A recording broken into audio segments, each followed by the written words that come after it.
Once again, back is the incredible, my beautiful folks. Welcome back to the channel. My name is Valentine the Plug. I'm your favorite struggling R&B producer, and in this video, we are flipping this dope guitar sample into a fire R&B beat. Yay!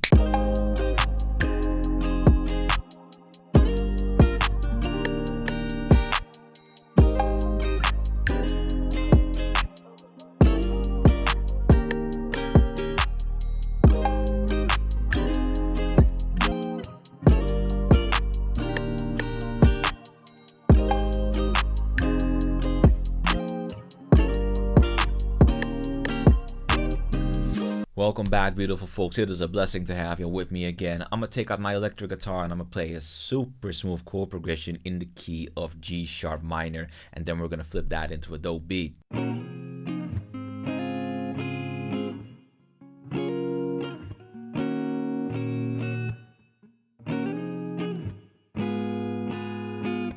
So that chord progression is sitting comfortably in FL Studio, but we pitched it up to semitone. So instead of G sharp minor, we are rocking with A sharp minor.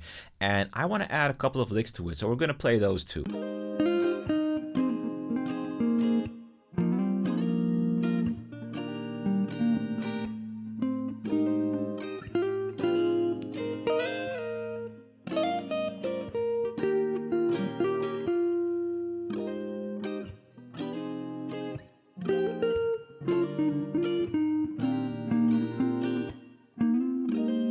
Alright, cool. So we are all set to go and do our thing in FL Studio. So here's a quick look at my guitar processing. I usually start off, wow, I haven't done any EQing, but usually I start off by taking out something along this amp because, you know, a hollow body guitar, especially with the settings I use, has a lot of bassiness, a lot of boxiness. So I do want to have that a little bit under control too. I'm using chorus, of course, light chorus effect, cosmetic really. My 1176 for some compression, usually around, it peaks around -3 dB, so that's basically not squashing it, but it is some hefty compression and a little bit multi-band compression to give some more control over the dynamics, especially the low end and a little bit of the mid frequencies as well. And the same kind of goes for my guitar licks. So this is what it sounds like right now, and after I play y'all this, we're gonna lay down some chords in the piano roll.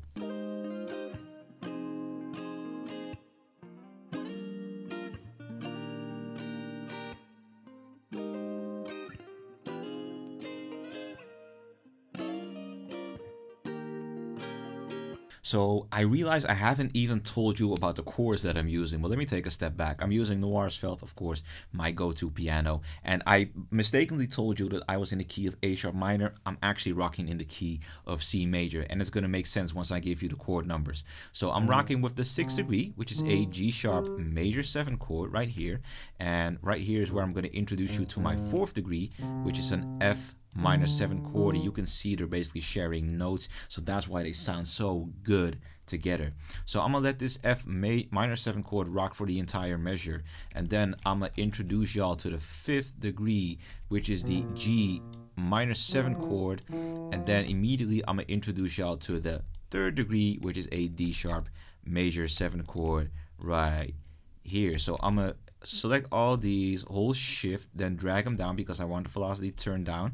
I want it to be a bit more gentle, and I'm gonna just fly some notes up and fly some notes down because, as you know, notes are arranged differently on a guitar fretboard, so I want them to be a little bit more in tune with how the guitar is sounding. So let me just mute myself and we can hear what it sounds like right now.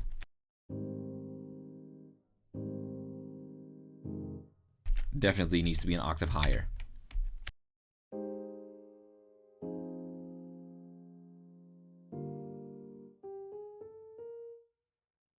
And I'm gonna take that 5th and I'm gonna put it up top here as well.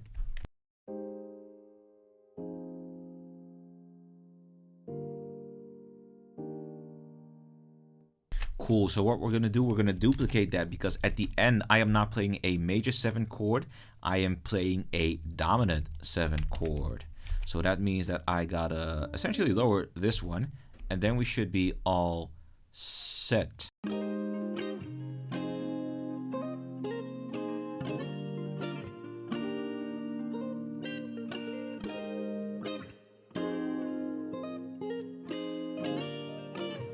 So at this point, I'm like, yeah, let's do a vocal sample. So I go to Splice, I browse through Splice, and I realize that mostly I'm looking for like kind of R&B oriented, but I've never tried to fit vocal samples from other genres into my beats, and I think I successfully did so. So what I did with this vocal sample, I have an entire track, of course, and honestly, it's nothing too elaborate. I heavily filter it out, of course, and I heavily squash it with my compressor. Then I add some auto-tune, cosmetic effect, you know, because I do like the entire retuning kind of aesthetic of the vocal sample. Add chorus, of course, big chorus, and I then add crystallizer, you know, just to mangle that entire delay. So now my vocal samples are sounding like this.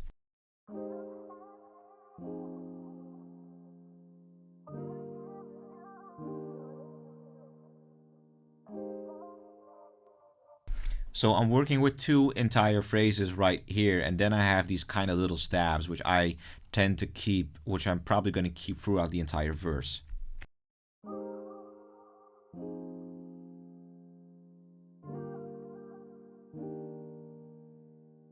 Right, so these are all good. Now these vocal samples need to be set to stretch, and y'all little babies, y'all gotta be set to stretch too, because I'm gonna up the BPM to 140 because I want a more up-tempo feel.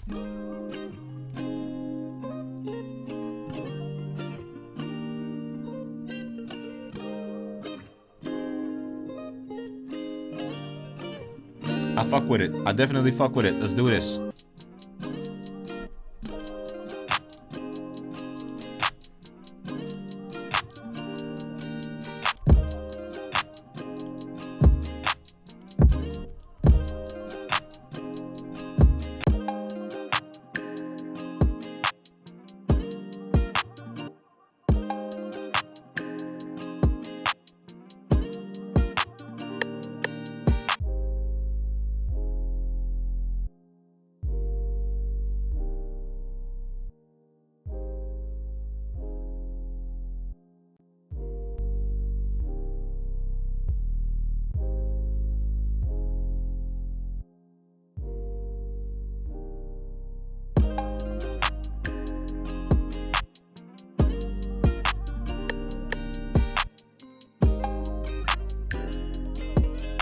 Alright, so let me go ahead, copy paste this little chord pattern right here because we're gonna add the finishing touch, and that is a nice little pad,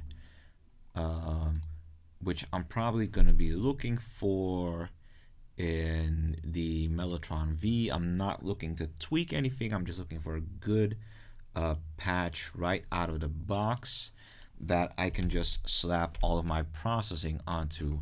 I'm gonna send it to mixer track 11, and I'm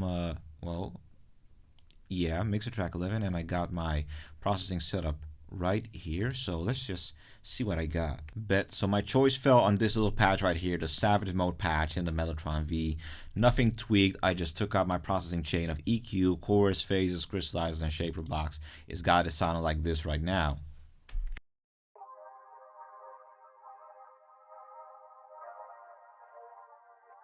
You know, and at a first listen, it sounds completely out of place, but then it falls nicely into context.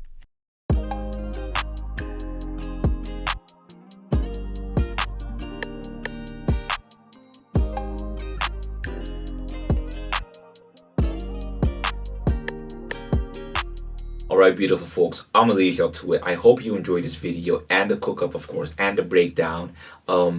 I'm gonna leave y'all with the guitar sample and the licks and the MIDI chord progression in the video description. Make use of it, flip it into something dope. Try and outdo me, but most of all, try to learn from what I did. Alright? I'm gonna see y'all in the next video. Peace.